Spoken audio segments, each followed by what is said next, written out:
Students, today we are going to start the first chapter of our SST subject and from part history. Okay students, आज हम हमारा first chapter करने जा रहे हैं। देखिए काफ़ी लॉन्ग टाइम हो चुका है कि हमारा जो सिलेबस है थोड़ा ड्यू है, तो डोंट वरी, हम लोग इसको जल्दी ही कंप्लीट कर लेंगे। Okay students, let's start the chapter. Our first chapter is how, when and where. Okay, means how means कैसे, व्हेन कब, वेयर एंड कहाँ।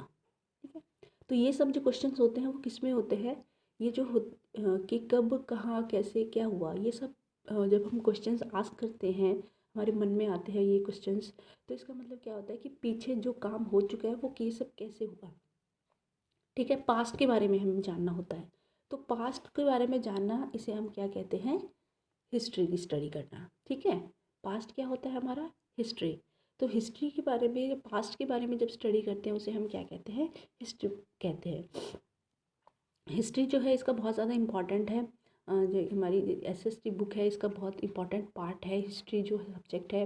और वैसे भी हमारी लाइफ में हमारी है सोशल इकोनॉमिक जो भी लाइफ है, इसमें हिस्ट्री के बारे में जानना बहुत ज़्यादा ज़रूरी होता है। हिस्ट्री हर हर फील्ड से, ठीक है, हर चीज़ से जुड़ी हुई होती है, हर चीज़ की अपनी एक हिस्ट्री होती है, उसके बारे में जानना बहुत ज़्यादा ज़रूरी होती है हमें आज के लिए, हमारे प्रेजेंट के लिए, हमारे फ्यूचर के लिए। ओके, तो इसी से रिगार्डिंग हिस्ट्री का ये जो चैप्टर है आज हम स्टार्ट कर रहे हैं, how, when and where. Okay students, let's start the chapter. History is the study of past events. History क्या होता है कि पास्ट में जो बीता हुआ जो कल है, बीते हुए कल में जो घटनाएं हो चुकी है उनके बारे में स्टडी करना। Study history is important because it allows us to understand our past. History की स्टडी करना ज़रूरी क्यों है, देखिए पीछे जो हमारे पास्ट में जो काम हो चुके हैं उनके बारे में जानना क्यों ज़रूरी है। उनके बारे में जान के ही तो हम जो पीछे जो गलतियाँ हुई है उनको नहीं दोहराएंगे और आगे जो करेंगे उस काम को बेटर कर पाएंगे। तो हिस्ट्री जो है वो हमें हर चीज़ को समझने में हेल्प करती है और हर चीज़ को समझ के हम प्रेजेंट में उस चीज़ को और अच्छे से कर सकते हैं। If you want to know how and why our world is the why it is today, कि यदि हम जानना चाहते हैं कि पहले क्या हुआ था, कैसे हुआ, कि हमारा वर्ल्ड जो है, हमारा ये दुनिया है, ये कैसे डेवलप हुई है, कैसे डिस्कवर हुई, कैसे डेवलप हुई, और पहले क्या थे हम लोग और आज हम क्या है, और आने वाला भविष्य हम ज़्यादा अच्छा कैसे कर सकते हैं, तो इसके लिए हिस्ट्री को हमें जानना पड़ता है। और इसके क्वेश्चंस हमें कहाँ से मिल सकते हैं, हिस्ट्री फॉर आंसर हिस्ट्री से ही मिल सकते हैं। It is a record of past events. Past में जो इवेंट्स हो चुके हैं उनका एक रिकॉर्ड होता है कि उस टाइम पे क्या हुआ था और उस टाइम पे क्या हुआ था। We can learn from the mistakes that we have done, कि हम जो गलतियां हैं जो पीछे हम कर चुके हैं उनसे हम समझ सकते हैं कि हमें ये चीज़ वापस रिपीट नहीं करनी है। By analysing the mistakes we can avoid them in the future. ठीक है, तो हम इस चीज़ को एक बार देख के अच्छे से जांच पड़ताल करके फिर क्या कर सकते हैं, हम गलतियों को अवॉइड कर सकते हैं, फ्यूचर में ना हो इस तरह की गलतियाँ। देखिए फॉर एग्जांपल हम देख सकते हैं कि by analysing the effects of atomisation, atomisation in Japan. देखिए जैसे जो वर्ल्ड वॉर हुई थी उस समय जापान पे जो एटम्स बम जो गिराए गए थे उस समय कितनी ज़्यादा नुकसान हुआ था, कितनी हानि हुई थी, उसका लोगों पर अभी तक इफ़ेक्ट हो रहा है। जो आने वाली जो जनरेशन्स हैं उन पर अभी तक उसका इफ़ेक्ट नज़र आ रहा है। तो इस चीज़ से हम लोगों को क्या सीख मिली थी, क्या मोरल था ये हमारे लिए, कि इस चीज़ कि हमें इस चीज़ को अवॉइड करना चाहिए। तो ये सब चीज़ें हैं जो फ्यूचर के लिए भी ठीक नहीं है। तो जो इसके जो एटम के जो इफ़ेक्ट्स थे, we can avoid such cruel acts in the future, कि इस तरह की जो घटनाएं हैं इन्हें हम फ्यूचर में नहीं करें।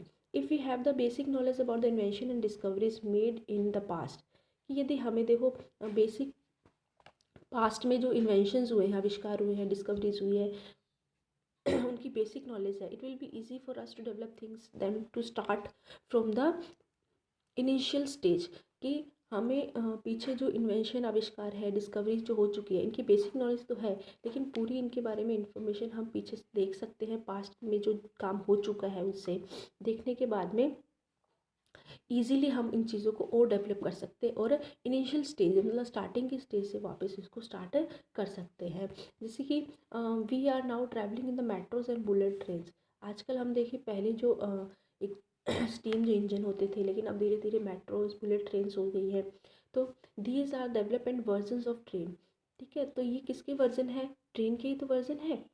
पहले जो स्टीम ट्रेन्स होती थी, इंजन होते थे, भाप के इंजन होते थे, उससे से ट्रेन चलती थी, लेकिन अब धीरे धीरे न्यू वर्जन आ गए हैं इसके। तो ये वर्जन जो डेवलप हुए थे was invented in United kingdom in 1804 by Richard Trevithick. ये ब्रिटिश जो इंजीनियर थे यूनाइटेड किंगडम की, इनके द्वारा इन्वेंट ये किया गया था। Okay, now we are following a very different lifestyle and many practicals that had been followed in the ancient time are long forgotten। देखिए आज हमारा जो लाइफस्टाइल है बहुत कुछ अलग हो चुका है। ठीक है, पहले का लाइफस्टाइल लोगों का कुछ था, जैसे अर्ली मैन से जब लाइफ स्टार्ट हुई थी, उसके बाद सिविलाइजेशंस आई हमारी, जैसे आप 6th क्लास में ऑलरेडी रीड कर चुके हो ये सब चीज़ें। सिविलाइजेशंस थी हमारी, उसमें लोगों का पहनावा है या लैंग्वेज स्टाइल जो है कुछ बहुत अलग था, डिफरेंट था। उसके बाद धीरे धीरे जो और सिविलाइजेशन वैदिक जो थे, वैदिक सिविलाइजेशन जो थी हमारी, उसके बाद में मौर्य एम्पायर जो थे, डायनेस्टीज जो थी, जनपद महाजनपद जो काल थे, मौर्य है, मुगल है, गुप्त और जो भी थे उनका। और आज देखिए तो बहुत ज़्यादा लोग एंशियंट टाइम का जो चीज़ें थी वो हम बहुत ज़्यादा पॉकेट हो चुके हैं, मतलब भूल चुके हैं। We can follow certain practice that practicing yoga and meditation to lead a healthy life. लेकिन कुछ ऐसी चीज़ें हैं उस समय की जो हम अभी भी फॉलो कर सकते हैं अपनी लाइफ को और ज़्यादा ईजी और हेल्दी बनाने के लिए, लाइक योगा एंड मेडिटेशन।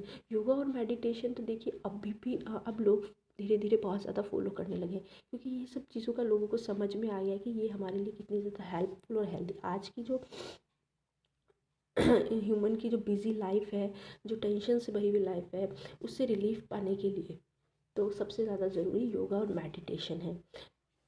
दो history is a study of the past, it help us in the shaping the present. History जो क्या वो हम स्टडी करके हमारे प्रेजेंट को सुधार सकते हैं, उसको एक नई शेप दे सकते हैं। It help us know about the past has help and how we can shape our future. ठीक है, प्रेजेंट उसके साथ साथ हम अपना फ्यूचर को भी एक अलग शेप दे सकते हैं। Moreover our we ourselves make history every day. देखिए वैसे देखा जाए तो हम आज जो काम कर रहे हैं वो हमारे लिए एक रोज़ एक हिस्ट्री बना रहे हैं। आज हम काम कर रहे हैं तो कल आज वाला काम हमारे लिए हिस्ट्री बन जाएगा। ठीक है, बीता हुआ कल ही तो हिस्ट्री होती है। तो आज इसे ये हम पढ़ रहे हैं, नेक्स्ट कल वन डे आफ्टर हमारी दूसरी क्लास होगी, उसके बाद फिर नेक्स्ट डे अलग क्लास होगी, तो कुछ अलग पढ़ेंगे। तो आज हम पढ़ रहे हैं वो हमारी हिस्ट्री बन जाएगी। तो एवरी डे हम क्या कर रहे हैं, हिस्ट्री बना रहे हैं। It is important for us to know about the past, how the countries oceans mountains rivers valleys plains and are form. तो ये देखिए हिस्ट्री हर चीज़ में जाननी जरूरी है, चाहे जोग्राफी पढ़ रहे हो हम, चाहे पॉलिटिकल लाइफ पढ़ रहे हो। ठीक है, तो ज्योग्राफी पढ़ रहे तो भी हमें जानना जरूरी है कि हमारे ये माउंटेन्स हैं, कंट्रीज़ हैं, ओशियंस हैं, ये सब कैसे फॉर्म हुए, कैसे बने, कैसे डेवलप हुए। हम पॉलिटिकल पढ़ रहे हैं तो उसमें भी हमें पता चला कि हमारी जो स्टेट आज स्टेट है वो किस कंडीशन में है, राज्य है हमारा स्टेट जो है। ठीक है, जो जो पॉलिसीज चल रही हैं वो किस तरह से स्टार्ट हुई है, क्या क्या फीचर्स रहे हैं, हर चीज़ के बारे में देखिए। तो हमें हिस्ट्री हर एक फील्ड में हिस्ट्री के बारे को पढ़ना बहुत ज़्यादा इम्पॉर्टेंट है, to know about how we developed, कि ठीक है हम किस तरह से इंसान फॉर्म में इंसान जो डेवलप हुआ है, डिस्कवर हुआ है, धीरे धीरे क्या क्या उसने अचीवमेंट्स की हैं, इन्वेंशंस की हैं, किस तरह से डिस्कवरीज की हैं, और आज हम उन चीज़ों को कैसे बेटर कर सकते हैं। Now important part our chapter is importance of dates. ठीक है, हमारे चैप्टर का इम्पॉर्टेंट पार्ट ये है कि डेट्स के बारे में, कि डेट्स हैं उनका क्या महत्व होता है, क्या इम्पोर्टेंस होता है। डेट्स क्या होती है, तारीखें। आप बच्चों हिस्ट्री में सबसे ज़्यादा डेट्स पढ़ते हैं कि कौन सा काम है, कौन सा इवेंट है, कौन सा इंसिडेंट है, कब कहाँ हुआ। ठीक है, तो ये बहुत ज़्यादा इंपॉर्टेंट चीज़ है, डेट है। Date serve to mark periods in the history. Date क्या करती है, हिस्ट्री के जो पीरियड्स है, हिस्ट्री का जो समय है उसको मार्क करती है कि ये काम इस टाइम हुआ था या इस डेट को हुआ था। डेट के हम पता नहीं कर सकते कौन सा काम कब हुआ था। They act as a milestone, they tell us about the events position and different development which took place. ठीक है, तो नेचुरल सी बात है, हमें डेट से ही पता चलता है कौन कब काम कैसा कब हुआ था।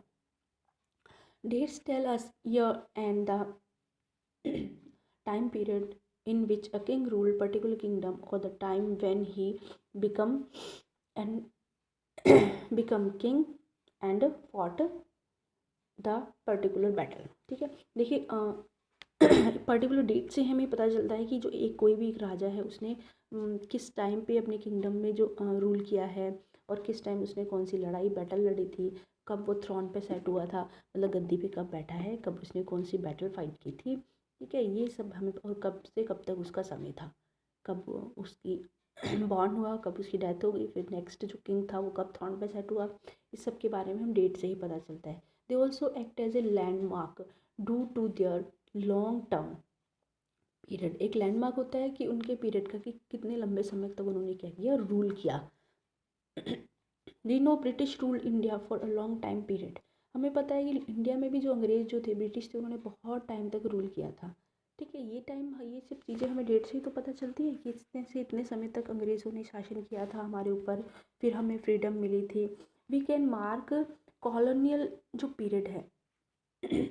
कॉलोनियल पीरियड किसे कहते हैं, देखो जब ब्रिटिश तो हम पे रूल किया था ब्रिटिश लोगों ने, ठीक है, जब हम लोग इंडिपेंडेंट नहीं थे, जब उन मतलब एक तरह से हम एक कॉलोनियल पीरियड था हमारा ये, मतलब हम लोग क्या थे, उनके गुलाम थे। तो कॉलोनियल पीरियड टाइम जो कितने से कितने तक था हमारा, 1818 एडिशन से लेके 1947 तक था। यहाँ से लेके इतने समय तक देखिए हम लोग क्या थे, उनके गुलाम थे। कॉलोनियल पीरियड कहा जाता है इसे। कौन सा पीरियड कहा जाता है, कॉलोनियल पीरियड कहा जाता है, कॉलोनियल पीरियड।